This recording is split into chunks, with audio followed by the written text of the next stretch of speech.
PTT 2026 counselling प्रक्रिया शुरू हो चुकी है। इस वीडियो में उसी से संबंधित जानकारी रहेगी। यदि किसी ने चैनल को सब्सक्राइब नहीं किया है तो चैनल को सब्सक्राइब कर लेवें और बेल आइकन को दबा लेवें ताकि इस प्रकार के नए वीडियो के नोटिफिकेशन आपको तुरंत मिलते रहें और आप उनका लाभ उठा सकें।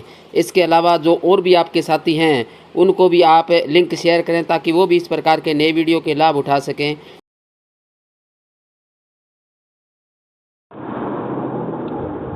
Office of the coordinator PTT exam 2026 Vardhman Mahaveer open university Kota यानी पीटीटी 2026 की अधिसूचना संख्या जारी कर दी गई है। दिनांक 3 जुलाई 2026 को पीटीटी परीक्षा 2026 का परीक्षा परिणाम जारी होने के उपरांत नियमानुसार प्रथम काउंसलिंग की समय सारणी घोषित की जाती है। यानी जो आपका परिणाम आ गया था और उसके बाद जो प्रथम काउंसलिंग होनी है उसकी समय सारणी यहाँ पे घोषित कर दी गई है। इसी अधिसूचना के साथ साथ अभ्यर्थी निर्धारित अवधि में संस्थान आवंटन हेतु ऑनलाइन आवेदन कर सकते हैं। यानी आप क्या है, अभ्यर्थी निर्धारित अवधि में संस्थान आवंटन हेतु ऑनलाइन आवेदन कर सकते हैं। अभ्यर्थी आवश्यक रूप से परिणाम पीटीटी की वेबसाइट इस पे आप देख सकते हैं। उपलब्ध काउंसलिंग हेतु जारी दिशा सुविधाओं पर आप अध्ययन कर सकते हैं। अब शेड्यूल क्या जारी किया गया है, मेन चीज़ यहाँ पे ये है। मैं आप सभी जो भी पीटीटी का एग्ज़ाम दिया है उन अभ्यर्थियों को मैं बता देता हूँ कि आपका विस्तृत शेड्यूल है वो यहाँ पे जारी किया गया है कि आपको काउंसलिंग करवानी है, कब करवानी है, तो ये तिथिवार यहाँ पे ये डिटेल दी गई है। सबसे पहले पे अपने को ध्यान देना है, आवेदन में संशोधन में शुल्क 500 ऑनलाइन भुगतान। यदि आपको अपने आवेदन में किसी प्रकार का संशोधन करना है, जैसे आपकी कैटेगरी गलत भरी गई है, आपका नाम है या अन्य कोई आपका सब्जेक्ट गलत भर दिया हो, तो तमाम जो इस प्रकार के संशोधन है वो आप यहाँ पे आप कर सकते हैं। तो उन संशोधन के लिए अपने को क्या करना है कि तो यहाँ आपको 500 रुपये के शुल्क भुगतान के साथ आप अपने फॉर्म में वो संशोधन कर सकते हैं। तारीख क्या रहेगी, 4 जुलाई 2026 शनिवार से आप ये संशोधन शुरू हो जाएगा और 16 जुलाई 2026 गुरुवार तक ये संशोधन कर सकते हैं। यानी 4 जुलाई से 16 जुलाई के मध्य आप ये संशोधन कर सकते हैं। तो अभ्यर्थी ये ध्यान दें, यदि किसी को फॉर्म में संशोधन करना है तो वो इस तिथि के दौरान अपना पहले संशोधन कर लें। उसके बाद दूसरी डेट ये काउंसलिंग पंजीयन है और शुल्क है। अब आपको काउंसलिंग के लिए पंजीयन करवाना है जिसके लिए शुल्क रहेगा 5000 रुपये। यानी जो काउंसलिंग पंजीयन हेतु 5000 रुपये का शुल्क है वो ऑनलाइन ई मित्र के माध्यम से आप नेट बैंकिंग से कर सकते हैं, डेबिट कार्ड से कर सकते हैं, क्रेडिट कार्ड से कर सकते हैं और यूपीआई द्वारा भी भुगतान आप कर सकते हैं। तो ये जो पंजीयन रहेगा, काउंसलिंग पंजीयन का रजिस्ट्रेशन जो रहेगा वो रहेगा 4 जुलाई 2026 से 15 जुलाई 2026 बुधवार तक। यानी 4 जुलाई से आपका पंजीयन शुरू हो जाएगा और 15 जुलाई तक आप 5000 रुपये फीस कटवा करके आप पंजीयन करवा सकते हैं। आगे कॉलेज वही भरवाएगा जो ये पंजीयन करवाएगा। यहाँ पे बहुत सारे स्टूडेंट गलती कर देते हैं कि वो पंजीयन नहीं करवाते हैं और केवल कॉलेज भरने की डेट के लिए आप इंतजार करते रहते हैं। तो पहले आपको पंजीयन करवाना अति आवश्यक है। तो इसलिए काउंसलिंग पंजीयन हेतु आपको 5000 रुपये कटवाने पड़ेंगे, तभी आप काउंसलिंग में भाग ले सकते हैं। तो ये जो पंजीयन होगा वो 4 जुलाई 2026 से 15 जुलाई 2026 के बीच रहेगा। तीसरी जो डेट है वो काउंसलिंग हेतु अध्यापक शिक्षा संस्थाओं यानी काउंसलिंग के लिए आपको बीएड जो कॉलेज हैं उनको उनके विकल्प भरने की जो तिथि दी गई है। यानी अब आपको क्या है कि ये पंजीयन होने के बाद आपको क्या करना है, बीएड कॉलेजों का विकल्प भरना है। जो अध्यापक शिक्षा संस्थाओं को चुनना है आपको, जिसको अपने बीएड कॉलेज कहते हैं, शिक्षक प्रशिक्षण महाविद्यालय।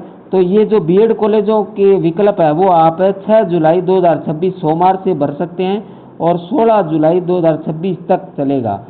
यानी 6 जुलाई 2026 सोमवार से ये शुरू हो जाएगा, आप यहाँ से भरना शुरू कर सकते हैं और 16 जुलाई तक भर सकते हैं आप। तो इसलिए आपको लास्ट तिथि का वेट नहीं करना है। कई बार क्या होता है कि साइट सर्वर की प्रॉब्लम आ जाती है, तो अपने को लास्ट तिथि का बगैर से इंतज़ार किए अपने को पहले से ही अपने कॉलेज चॉइस है वो भर देनी है। उसके बाद चौथा है प्रथम चरण अलॉटमेंट सूची। अब आपके 16 तारीख तक आपके टोटल जो चॉइस भरने के बाद आप कॉलेजों की प्रथम अलॉटमेंट सूची जारी होगी। वो कब होगी, 21 जुलाई मंगलवार को जारी होगी। 21 जुलाई 2026 मंगलवार को आपका कॉलेज अलॉट हो जाएंगे। यानी प्रथम राउंड वालों के कॉलेज अलॉट हो जाएंगे 21 जुलाई मंगलवार को। प्रथम चरण की अलॉटमेंट के अनुसार चयनित अभ्यर्थियों द्वारा शुल्क 22,000 का ऑनलाइन अब आपको क्या करना है कि जब कॉलेज मिल जाए 21 तारीख को, 21 जुलाई को आपको कॉलेज अलॉट हो जाए या कॉलेज आपको मिल जाता है, तो उसके बाद अपने को क्या करना है कि अपने को जो भी आपका अलॉटमेंट हुआ है जिस कॉलेज में, उसके लिए आपको 22,000 रुपये का शुल्क भरवाना पड़ेगा। यानी 22,000 का शुल्क का ऑनलाइन चालान अपने को कटवाना है। तो ये ई मित्र पे ही होगा। जैसे ई मित्र से करवा सकते हो, नेट बैंकिंग से कर सकते हैं, डेबिट से कर सकते हैं, क्रेडिट कार्ड से कर सकते हैं, यूपीआई द्वारा भी आप कर सकते हैं। तो उसके बाद भुगतान करके आपको अपने दस्तावेज अपलोड करने की तिथि यहाँ पे घोषित की गई है। 22,000 रुपये का चालान कटवाना है। चालान कटवाने के बाद आपके दस्तावेज अपलोड होंगे। वो तारीख रहेगी 21 जुलाई मंगलवार से 27 जुलाई 26 सोमवार तक। यानी आप 21 जुलाई से लेकर के 27 जुलाई तक अपने डॉक्यूमेंट्स यानी 22,000 का चालान कटवा सकते हैं और अपने डॉक्यूमेंट्स हैं वो आप अपलोड कर सकते हैं। तो ये ध्यान रखना है। उसके बाद अभ्यर्थियों द्वारा स्वयं उपस्थित होकर आवंटित अध्यापक शिक्षा संस्थान में रिपोर्ट करना। अब क्या करना है आपको, जब आप ये काम कर लें, 22,000 का चालान कट जाए, आपके दस्तावेज अपलोड जाए, उसके बाद आपको क्या करना है, जो आपको आवंटित महाविद्यालय हुआ है उस महाविद्यालय में आपको रिपोर्टिंग करनी है। यानी आपको टोटल डॉक्यूमेंट्स लेकर के, टोटल ओरिजिनल डॉक्यूमेंट्स लेकर के आपको महाविद्यालय में जाना पड़ेगा, तब जाकर के आपका एडमिशन है वो वेरीफाई होगा। तो महाविद्यालय में रिपोर्टिंग करनी है। रिपोर्टिंग कब से शुरू होगी? 21 जुलाई 2026 मंगलवार से 29 जुलाई 2026 बुधवार तक आप रिपोर्टिंग कर सकते हैं। यानी 21 जुलाई 2026 से शुरू हो जाएगी रिपोर्टिंग और 29 जुलाई 2026 तक आप वहां जाकर के रिपोर्टिंग आप कर सकते हैं। सातवां, अध्यापक शिक्षा संस्थाओं द्वारा अभ्यर्थी के दस्तावेजों का सत्यापन एवं प्रवेश को अधिकृत पोर्टल पर ऑनलाइन सत्यापन करना। यानी अब आपको क्या करना है, अध्यापक शिक्षा संस्थाओं द्वारा, जो भी अध्यापक शिक्षा संस्थाएं हैं उनके द्वारा अभ्यर्थी के दस्तावेजों का सत्यापन और प्रवेश को अधिकृत पोर्टल ऑनलाइन पर सत्यापन वो कब तक कर सकते हैं? यानी ये कॉलेजों से संबंधित हैं, जो 21 जुलाई मंगलवार से 29 जुलाई जो तक ये अपना काम यानी सत्यापित कर सकते हैं। जो भी उनके पास एडमिशन आते हैं उसके बाद जो बच्चे रिपोर्टिंग करवाते हैं तो उनको वो ओरिजिनल डॉक्यूमेंट्स उसको सत्यापित करते हुए आप यहाँ पे सत्यापित करना है। संस्था द्वारा प्रमाणीकरण उपरांत अभ्यर्थियों द्वारा स्वयं के लॉगिन से पॉलीजनरल प्रवेश स्लिप प्राप्त करना। यानी आप संस्था द्वारा प्रमाणीकरण उपरांत अभ्यर्थी द्वारा स्वयं के लॉगिन से प्रोविजनल प्रवेश स्लिप प्राप्त करना। यानी आप प्रोविजनल प्रवेश स्लिप आप प्राप्त कर सकते हैं स्वयं के लॉगिन से। वो 22 जुलाई बुधवार से 30 जुलाई गुरुवार तक आप अपना प्रोविजनल स्वयं आप लॉगिन करके वहां से प्राप्त कर सकते हैं। 9वां, अध्यापक शिक्षा संस्थाओं द्वारा कक्षाओं का प्रारंभ।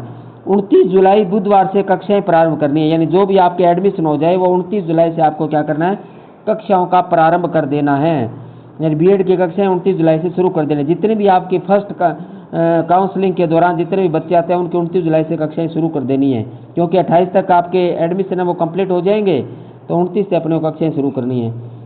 अपवर्ड मूवमेंट हेतु आवेदन करने की तिथि। यदि कोई अभ्यर्थी अपवर्ड मूवमेंट करना चाहता है तो उसको वो आवेदन कर सकता है 30 जुलाई बुधवार से 31 जुलाई बुधवार तक, शुक्रवार तक।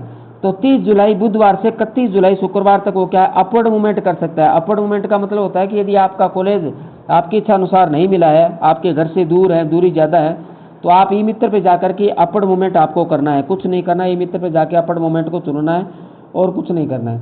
और उसके बाद आप है जो भी आपका, जैसे मान के चलो आपको चौथे नंबर का कॉलेज मिला है, तो आप चौथे से ऊपर जितने 3 कॉलेज है उनमें से कोई सा भी कॉलेज आपको यहाँ पे मिल जाएगा। तो इस प्रकार अपवर्ड मूवमेंट भी आप लगा सकते हैं। अगला, अपवर्ड मूवमेंट उपरांत परिणाम की घोषणा।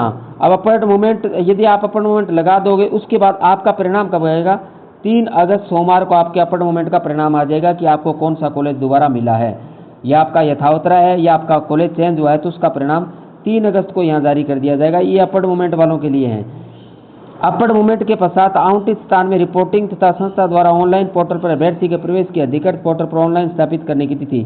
अब आपको ये अपवर्ड मूवमेंट हो जाता है, आपका कुछ दूसरा कॉलेज मिलता है, तो फिर आपको क्या करना है कि उस ई मित्र से अपना जो नया कॉलेज मिला है उसका अलॉटमेंट लेटर निकाल के और टोटल डॉक्यूमेंट जो आपने पूर्व विद्यालय में महाविद्यालय में लेकर के गए थे वही टोटल डॉक्यूमेंट्स नए जो आपका अपवर्ड मूवमेंट के बाद जो महाविद्यालय मिलता है उसमें आपको लेकर के जाना है और वहाँ पे आपको रिपोर्टिंग करवानी है, जैसे वहाँ पहले करवाई थी वैसे ही। ये रिपोर्टिंग का समय रहेगा 3 अगस्त से 5 अगस्त 2026 तक। कितने रहेगा? 3 अगस्त से 5 अगस्त 2026 तक की रिपोर्टिंग का समय रहेगा। तो ये अपवर्ड मूवमेंट के बाद आपको क्या करना है, रिपोर्टिंग करवा देनी है।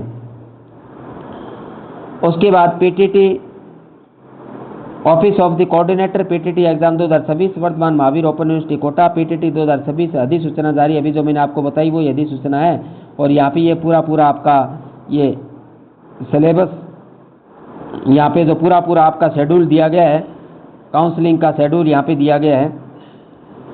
तो इस शेड्यूल का आप स्क्रीनशॉट भी ले सकते हैं। यहाँ से आप स्क्रीनशॉट ले लीजिए ये पूरे शेड्यूल का, तो आपको ये शेड्यूल का पता रहे तो आप ये स्क्रीनशॉट लेकर के भी आप, क्योंकि स्क्रीनशॉट लेकर के अपने पास रखिए ताकि हमारा किसी प्रकार के शेड्यूल से हमें अपडेट होना हो तो हम अपडेट हो सकें। आवेदन संशोधन में शुल्क 5000 ये 4 जुलाई से शुरू हो जाएगा और 16 जुलाई तक चलेगा। दूसरा काउंसलिंग पंजीयन शुल्क 5000 रुपये ऑनलाइन नियमित नेट बैंकिंग यूपीआई भुगतान तिथि रहेगी वो 4 जुलाई से 15 जुलाई बुधवार तक रहेगी। उसके बाद तीसरा काउंसलिंग है तो अध्यापक शिक्षा संस्थाओं बीएड कॉलेजों को विकल्प भरने की तिथि रहेगी वो 6 जुलाई से लेकर के 16 जुलाई तक, यानी बीएड कॉलेजों का विकल्प भरने के लिए आपको क्या करना है, 6 जुलाई से 16 जुलाई तक आपको बीएड कॉलेजों का विकल्प भरना है। चौथा प्रथम चरण अलॉटमेंट सूची 21 जुलाई को आपको कॉलेज अलॉट हो जाएंगे प्रथम चरण वालों को, तो यहाँ आपको अलॉटमेंट 21 जुलाई को आपको हो जाएंगे। अलॉटमेंट होने के बाद प्रथम चरण के अलॉटमेंट के अनुसार चयनित अभ्यर्थियों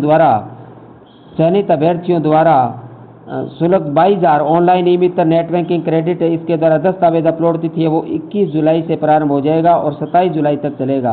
तो आपको क्या करना है, 22,000 का चालान कटवाना है और आपके दस्तावेज है वो अपलोड करने हैं, तो वो क्या होगा 21 जुलाई से 27 जुलाई तक रहेंगे। उसके बाद अभ्यर्थियों द्वारा स्वयं उपस्थित होकर आवंटित अध्यापक शिक्षा संस्थान में रिपोर्ट करना है, यानी जो आपको आवंटित कॉलेज हुआ है उसमें जाकर के आपको रिपोर्टिंग करनी पड़ेगी। और आप रिपोर्टिंग के लिए जाते हैं तो अभी मैं आगे आपको बता दूंगा कौन कौन से डॉक्यूमेंट्स लेकर के जाने हैं, तो वो डॉक्यूमेंट्स लेकर के आप उस महाविद्यालय में आपको रिपोर्टिंग करनी है। तिथि रहेगी 21 जुलाई मंगलवार से लेकर के 29 जुलाई बुधवार तक आपको उस महाविद्यालय में जाकर के रिपोर्टिंग करना है। इस तिथि के अंदर जाकर के आप रिपोर्टिंग कर देंगे। यदि आप इस तिथि के अंदर रिपोर्टिंग नहीं करते हैं तो आपको कॉलेज यानी आपका एडमिशन है वेरीफाई नहीं होगा, आप बीएड नहीं कर पाएंगे। अध्यापक शिक्षा संस्थाओं द्वारा अभ्यर्थी के दस्तावेजों का सत्यापन और प्रवेश को अधिकृत पोर्टल पर ऑनलाइन सत्यापन करना, ये 21 जुलाई 26 मंगलवार से 29 जुलाई 26 बुधवार तक यहाँ पे ये रहेगा।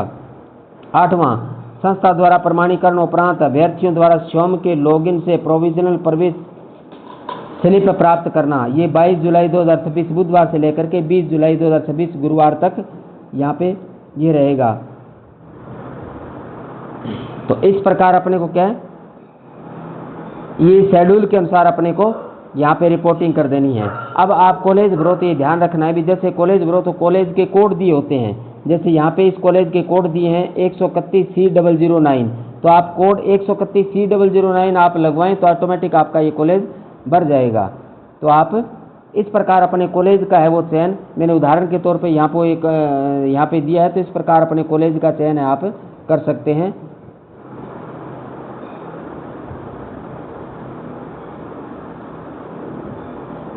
अब चेकलिस्ट क्या है, देखिए आप जानिए। चेकलिस्ट में आपको डॉक्यूमेंट्स क्या लेकर के जाना है। नंबर 1 अलॉटमेंट लेटर लेकर के जाना है आपको, यानी जो भी आपका कॉलेज अलॉट होगा तो वो अलॉटमेंट लेटर निकलेगा, वो लेटर लेकर के जाना है। उसके बाद 22,000 रुपये का चालान लेकर के जाना है। उसके बाद 5,000 रुपये का चालान लेकर के जाना है, जो यानी आपका रजिस्ट्रेशन हुआ था तब 5,000 का कटा, उसके बाद 22,000 का फीस वाला कटा है। ये दोनों चालान अपने को लेकर के जाने हैं। स्वयं लिखित घोषणा पत्र लेकर के जाना है। जब आप वहाँ डॉक्यूमेंट अपलोड करोगे तब आप जो यहाँ स्वयं जो घोषणा पत्र आपसे जो ई मित्र वाला लिखवा रहा है जो अपलोड करेगा वो मूल कॉपी वो लेकर के जानी है। 10वीं की मार्कशीट की फोटोकॉपी आपको लेकर के जानी है। 12वीं मार्कशीट की फोटोकॉपी आपको लेकर के जानी है। और ये जो भी फोटोकॉपी भी लेकर के जाना है और ओरिजिनल डॉक्यूमेंट्स भी लेकर के जाना है, यानी फोटोकॉपी और ओरिजिनल दोनों चीज़ें आप को लेकर के जानी है। स्नातक की मार्कशीट की फोटोकॉपी, यानी इसमें आपको क्या करना है, जितनी भी स्नातक की मार्कशीट है टोटल आपकी ओरिजिनल और फोटोकॉपी दोनों लेकर के जानी है। फर्स्ट ईयर की, सेकंड ईयर की, थर्ड ईयर की, या फिर यदि कोई सेमेस्टर का तो semester first, semester second, semester third, semester fourth, semester 5, semester 6, यानी सेमेस्टर वाइज सभी मार्कशीटें। और ईयरली किया तो ईयरली वाइज मार्कशीटें ओरिजिनल भी लेके जानी है और उनकी फोटोकॉपी भी लेके जानी है। यदि आपकी स्नातकोत्तर हुई है यानी एमए हुआ है तो एमए की मार्कशीट भी आपको लेकर के जानी है, ओरिजिनल भी लेके जानी है और फोटोकॉपी लेकर के जानी है। आधार कार्ड की फ़ोटोकॉपी आपको लेकर के जानी है, आधार कार्ड ओरिजिनल भी लेकर के जाना है। मूल निवास प्रमाण पत्र की फ़ोटोकॉपी लेकर के जानी है और मूल निवास ओरिजिनल भी लेकर के जाना है। जाति प्रमाण पत्र की फ़ोटोकॉपी लेकर के जानी है और जाति प्रमाण पत्र ओरिजिनल भी आपको लेकर के जाना है। और इसके अलावा आपके जो आपका यदि विकलांगता का प्रमाण पत्र है तो वो भी आपको लेकर के जाना है, EWS का लेकर के जाना है। यानी जो भी आपके सर्टिफिकेट बने हुए हैं जिसके बेस पे आपका सिलेक्शन हुआ है तो वो तमाम डॉक्यूमेंट्स ओरिजिनल भी लेकर के जाने हैं और उसकी फ़ोटोकॉपी भी आपको लेकर के जानी है। 2 पासपोर्ट साइज़ की फ़ोटो आपको लेकर के जानी है अपनी, 2 पासपोर्ट साइज़ फ़ोटो अपनी लेकर के जानी है, 1 पासपोर्ट साइज़ फ़ोटो पिता की लेकर के जानी है। तो ये तमाम डॉक्यूमेंट्स हैं वो आपको साथ में लेकर के ओरिजिनल भी लेकर जानी है और फ़ोटोकॉपी भी लेकर के जानी है। तो इस प्रकार ये आपकी PTT के काउंसलिंग से संबंधित संपूर्ण जानकारी थी। तो आप इस जानकारी को अच्छी प्रकार से आप प्राप्त कर लेवें और अपना जो एडमिशन है वो सुनिश्चित करें। मैं आप सभी से निवेदन करूंगा कि आपने जो डॉक्टर महावीर पूनिया ये YouTube चैनल है, इसी नाम से आप सर्च करोगे तो आपके सामने आ जाएगा और यही लोगो आएगा जो आपके सामने दिखाई दे रहा है। इसी प्रकार का लोगो यहाँ पे लगा हुआ है, चैनल पे लगा हुआ है, ये लोगो लगा हुआ है। तो उस चैनल को आप सब्सक्राइब कर लेवें, बेल आइकन दबा लेवें और ताकि नए आने वाली वीडियो में नोटिफिकेशन आपको समय समय पर मिलते रहें। अधिक जानकारी के लिए आपको चैनल को सब्सक्राइब कर लेना है और समय समय पे आपको जब नोटिफिकेशन मिलेंगे तो उसकी जानकारी आप प्राप्त कर पाएंगे। तो इसलिए आप इसको सब्सक्राइब अवश्य करें। धन्यवाद। जय श्री राम।